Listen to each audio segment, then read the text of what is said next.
Olá, pessoal! Sejam muito bem-vindos a mais um episódio do nosso videocast. Hoje, a nossa conversa é sobre um tema urgente e transformador, o transfeminismo e a importância de romper com a cisnormatividade, construindo um direito verdadeiramente inclusivo e emancipatório.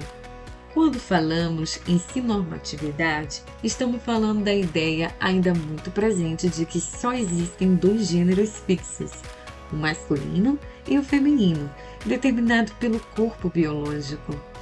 Essa lógica binária é o que sustenta grande parte das leis, das instituições e até mesmo das nossas relações sociais.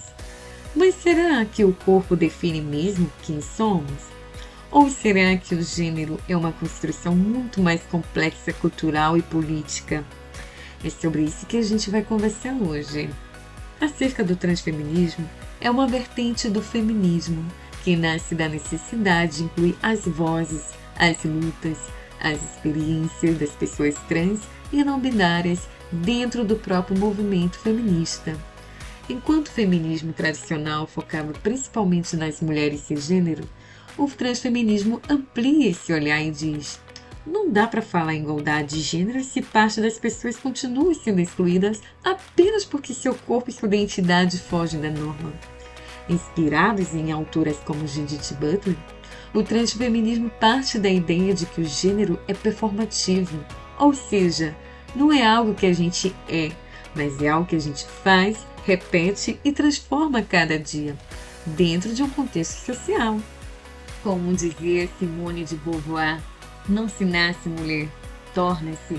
Isso significa que ser mulher, ser homem ou ser uma pessoa não binária é o resultado de uma série de expectativas e papéis que a sociedade põe e que podem sim ser desafiados.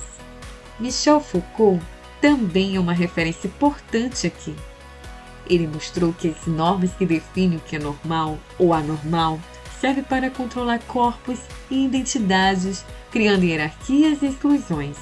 Então, o transfeminismo não é apenas uma identidade, mas sobre libertação, sobre questionar as estruturas que determinam quem pode existir plenamente e quem precisa se esconder.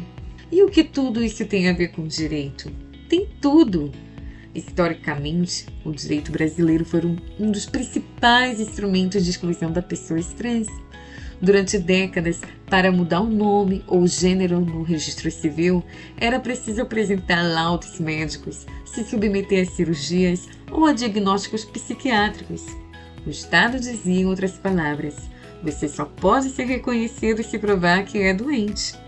Mas isso começou a mudar em 2018, quando o Supremo Tribunal Federal, na ADI 4275, reconheceu o direito das pessoas trans de alterar seu nome e gênero apenas com base na autodeclaração, sem precisar de laudos ou cirurgias. Foi com esse passo histórico em direção à autodeterminação de gênero, ou seja, o direito de cada pessoa dizer quem é. Mesmo assim, o caminho ainda é cheio de obstáculos. Em muitos espaços, o nome social não é respeitado e mulheres trans continuam sendo enviadas para presídios masculinos e o que as coloca em risco constante de violência. Essas práticas mostram que o direito ainda reproduz a cisnormatividade, tratando identidades dissidentes com exceções e não como parte legítima da humanidade.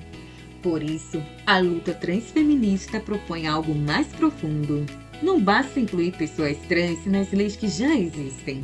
É preciso transformar as próprias bases do sistema jurídico para que ele reconheça a diversidade como regra e não como exceção.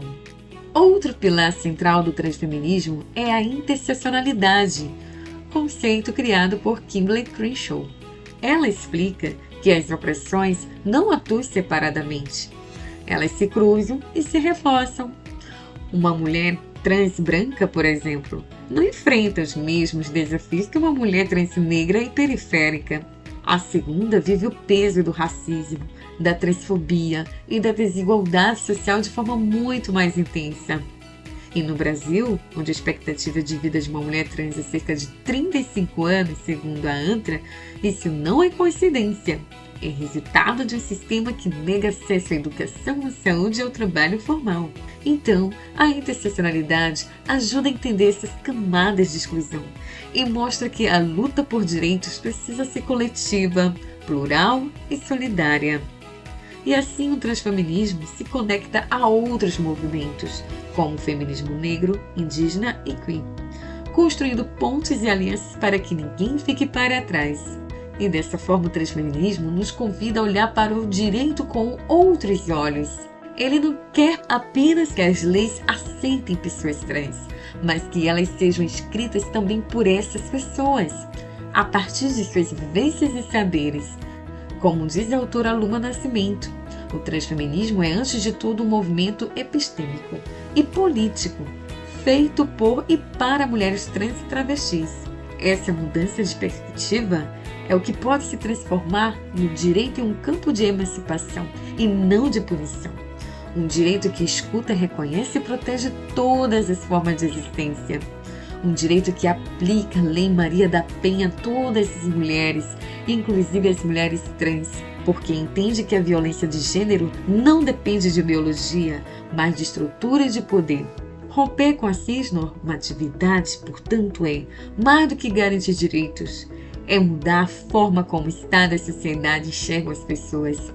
É afirmar que toda vida tem valor, toda identidade é legítima e toda pessoa merece viver com dignidade.